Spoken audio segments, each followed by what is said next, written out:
All right, so 5.4 day 2 is about using synthetic division to divide polynomials.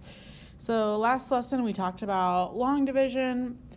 Now this way is more efficient and faster, but it only works in certain instances. So you can only use it if your divisor is linear. And so linear, remember, would be like a straight line, so your x is to the first power. So for example, x plus 4. If you're dividing the polynomial by that, you can use synthetic division. So how you do this is you only write your coefficients and constants. If you have any missing ones, the skips, fill them in with a 0. Divide by the 0, not the factor. So the 0 is whenever you set it equal to 0 and solve it, remember? And then drop the leading coefficient, multiply, add, repeat. Okay, that probably didn't make a whole lot of sense to you, but let's just get after it. So here's our first one. We're going to make this kind of shape right here. And then we're going to fill in the top row of our, it's essentially a table, but with just the leading coefficients. So the x cubed, the leading coefficient would be 1. Then I'm going to leave a little bit of a space, and then x squared would be -4.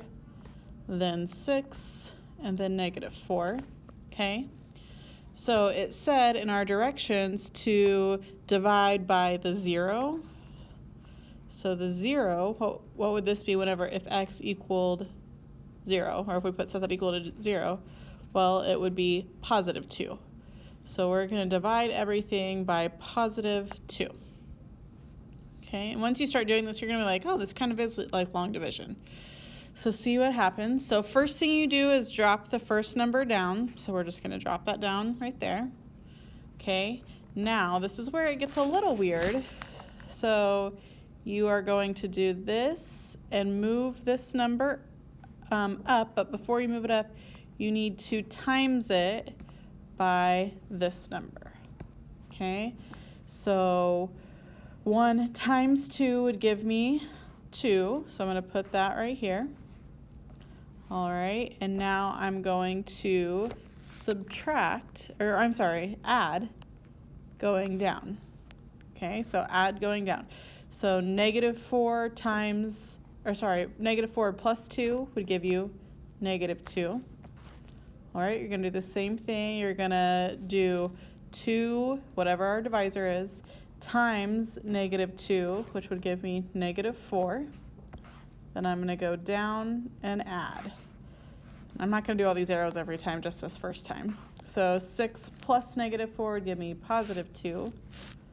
All right, same thing. 2 times 2 would give me 4. And then if I add going down, I have 0.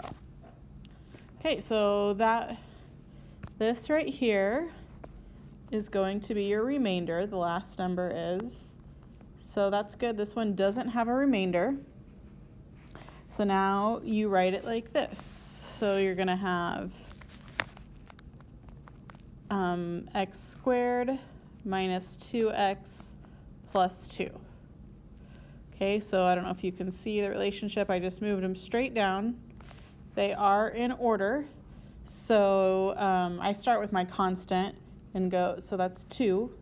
Then the next one I would put an x, and the next one I put an x squared. If it was longer, and then it would be x cubed, x to the 4th, whatever. Okay, so that was your answer.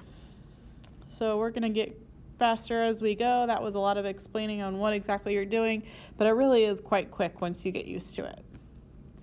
Okay, so this next one, we have x squared, x, and a constant. So there's no skips in this one. That's good. It'll be nice and short.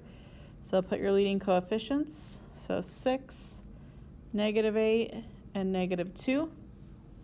What are we dividing by? Remember, do the 0. So that would be 1. Okay, so drop your first number down always. All right, then multiply it by what we're dividing by. So 1, so 6 times 1 would give us 6. Add, -8 plus 6 would give us -2.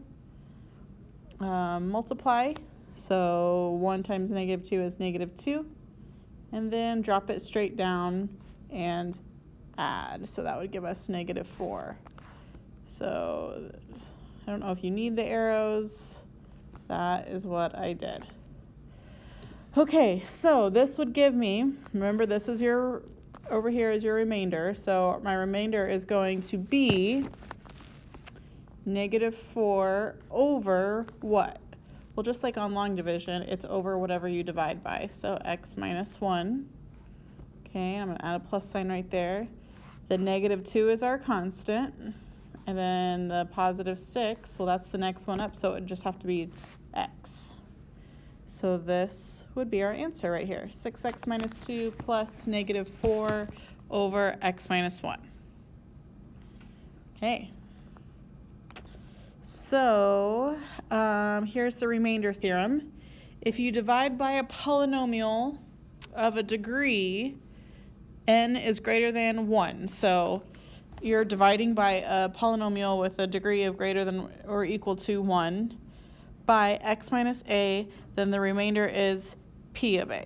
Okay, that probably didn't make a whole lot of sense. Pretty much just saying it's a way to find the remainder. Okay, so when you divide, like on this one, p of 3, 3 is what you divide by.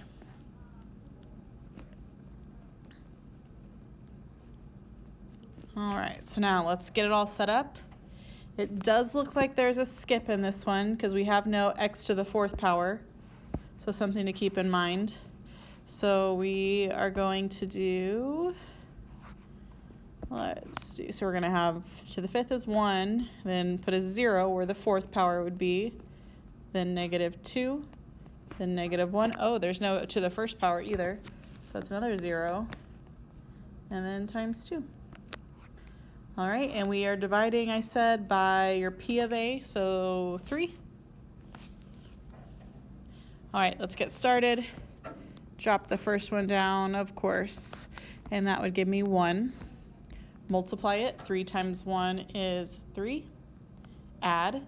0 plus 3 is 3. Multiply. That would be 9. Add 7. Multiply 21. Add 20. Multiply 60. Oops. Add 60. Multiply 180. Add 182. So the remainder, this is what they're wanting you to they're wanting to know. What is the remainder when your a value, your p of a is 3? So when you have p of 3 is going to equal the remainder, which is 182. That's all that they're giving you, or that's all that they're asking for. So let's go on to the next one. There's only 2 left. So this is kind of the exact same way. They want you to find p of a on the next 2. So p of -2. This is just kind of an easier way to set it. All they're wanting to do is a remainder. Okay? That's why it's called the remainder theorem. Weird.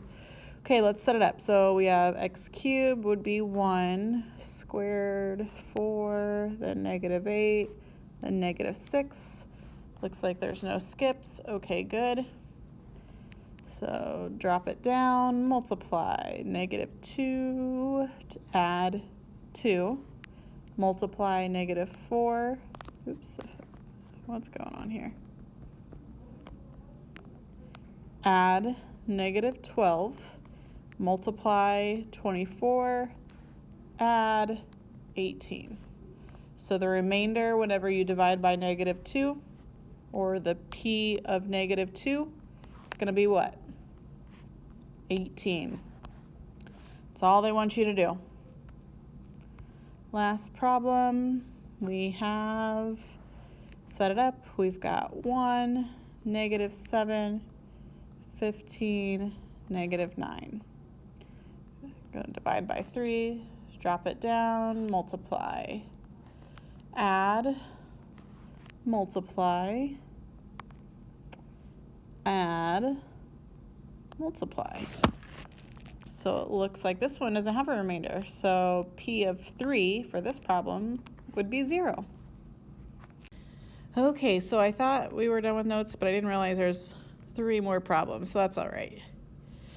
So use synthetic division and the given factor to completely factor each polynomial function. So if they tell you that they want you to factor this right here, okay, they're telling us they want us to factor, but they tell us that x plus 3 is a factor. So we're going to use not long division, sorry. We're going to use synthetic division. So we're going to just, go ahead and just bust it out. So we have, remember, do the 0, which is, on this case, -3, not +3. Really common mistakes for people to make. Okay, so this would be 1, -4, -9, and 36. Okay, drop it down and multiply. That would be what? -7. Multiply would be +21. Add would be 12. Multiply, -36. Sweet. So there's no remainder. That's a good sign. So, let's see, we would have, this would be x squared minus 7x plus 12. Okay, we're just trying to factor that polynomial. So this is another way you can factor a polynomial if they give you a factor. And then we also have, we don't want to forget about that x plus 3 because that's part of the polynomial. Okay, now it looks like we can use the product sum method to factor that trinomial. Should be pretty straightforward. So what adds to be -7 and multiplies to be 12? That'd be 2 negatives, so -4 and -3. So, and do we have to factor by grouping? Nope. Why did I put x squared? So that would be x minus 4 and x minus 3. Okay, so now our final answer would be, because all they wanted us to do is factor it, would be the first one we had, the x plus 3 times x minus 4 times x minus 3. Yay, you have another way to factor polynomials. Okay, last two. Use synthetic division to determine whether each binomial is a factor of all of that business. So pretty much we're just going to divide it out. If it has a remainder, then no, it's not a factor. If it has a remainder of 0, then it is a factor. So let's set it up.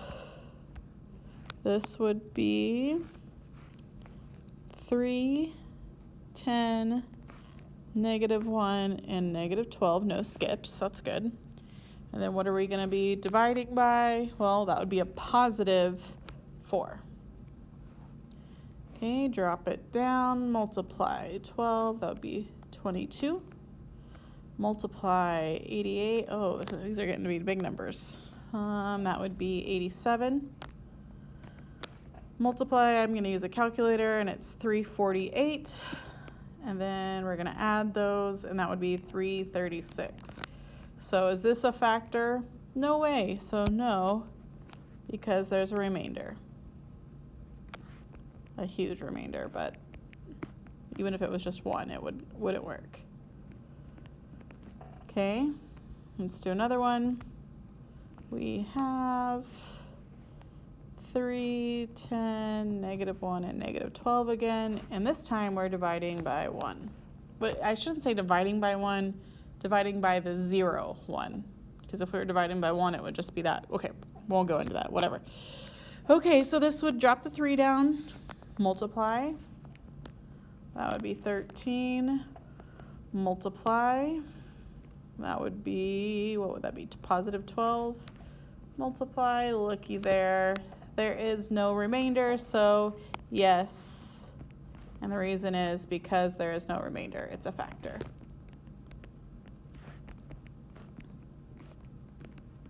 Alrighty, thank you for watching, and I hope you have a good rest of your day.